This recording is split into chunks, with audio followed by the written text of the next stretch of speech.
Hi guys, welcome or welcome back. I'm Rihanna.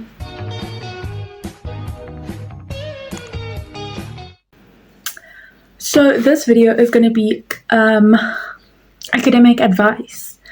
So yeah, things I think can help you with your academics, help improve your marks and whatnot.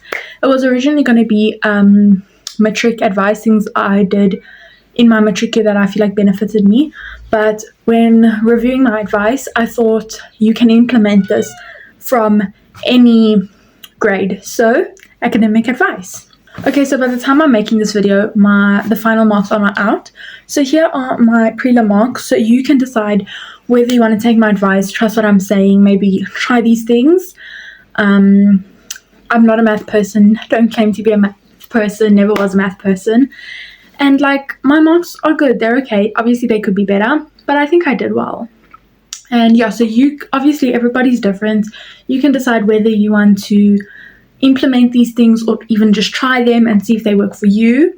I'm not boasting about my marks or anything. I think I'm not a math person. I never claim to be a math person, but I did do things that I think did improve my math mark at certain points and help me. So I will share those in a minute. Let me also start off by saying that I was so stressed and scared the December before my matric year. I think I was probably more stressed and scared the December before I started matric.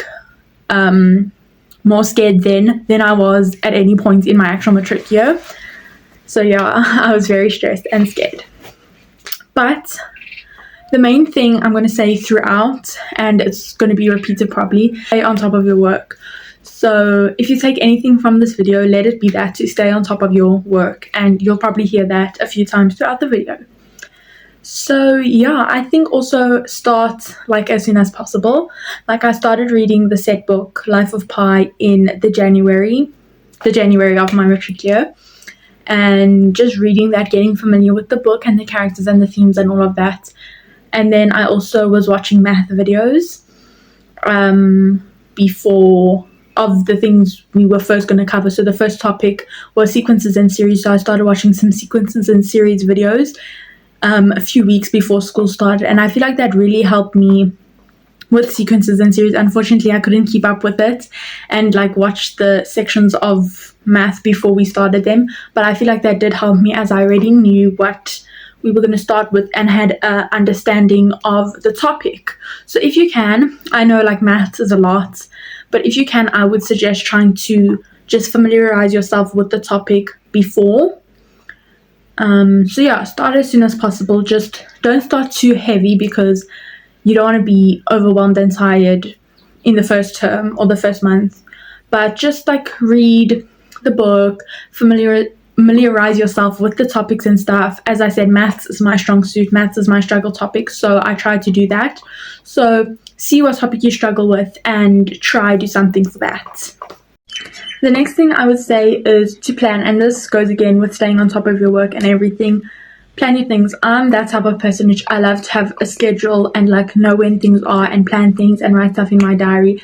But I would suggest doing that. Maybe write down your term dates, assessment dates, exam dates, class tests, and then you can see when to study for what. And just it really does help you stay on top of your work. You know when stuff's due, you know how much time you have, and you can really prepare and plan properly.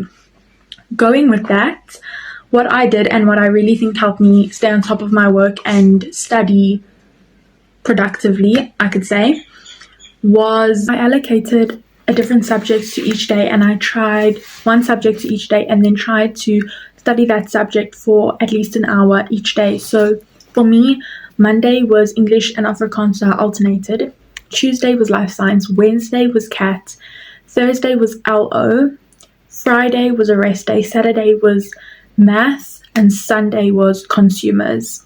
And then I studied those subjects on those specific days I tried to do at least an hour. Obviously sometimes I did a bit more, other times I did a bit less.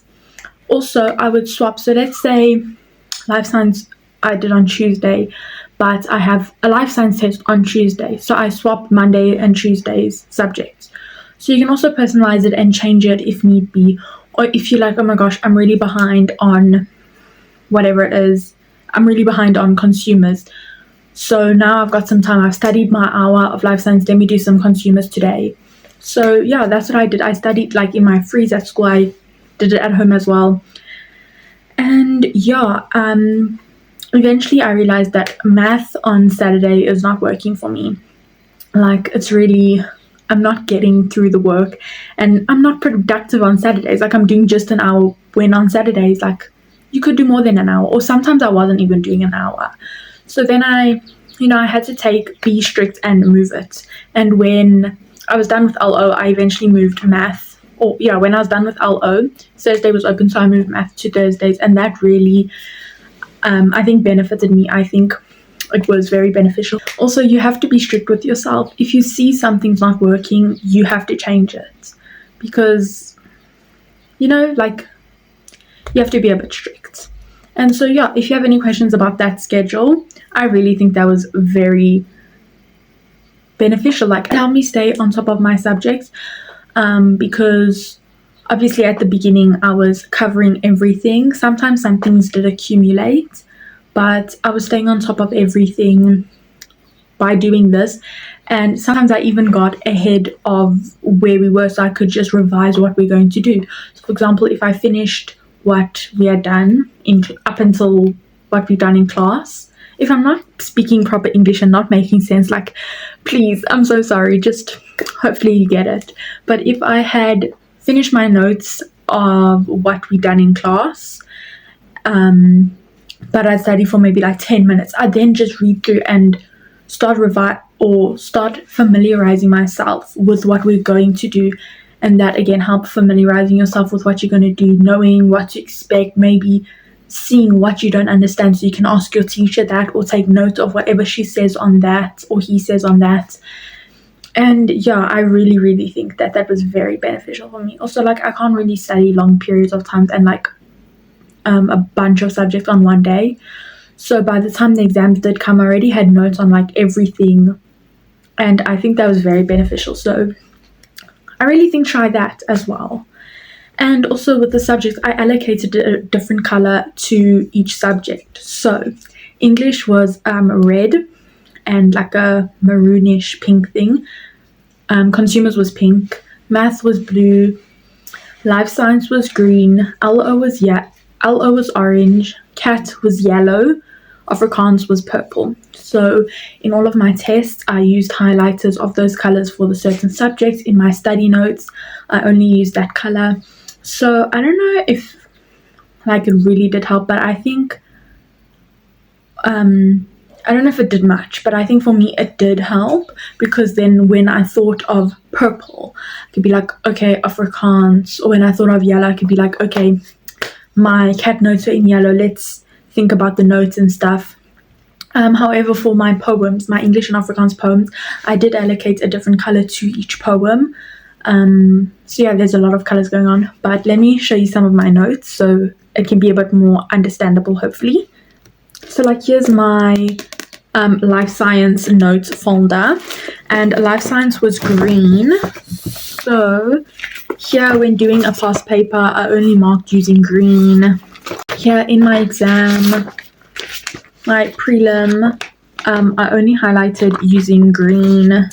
Some notes, green.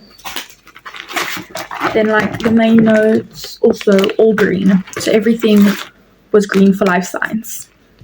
And then for my poems, I allocated a different color to each poem. So when I think about that color, I think about that poem. So Sonnet 130 was like this pinky color.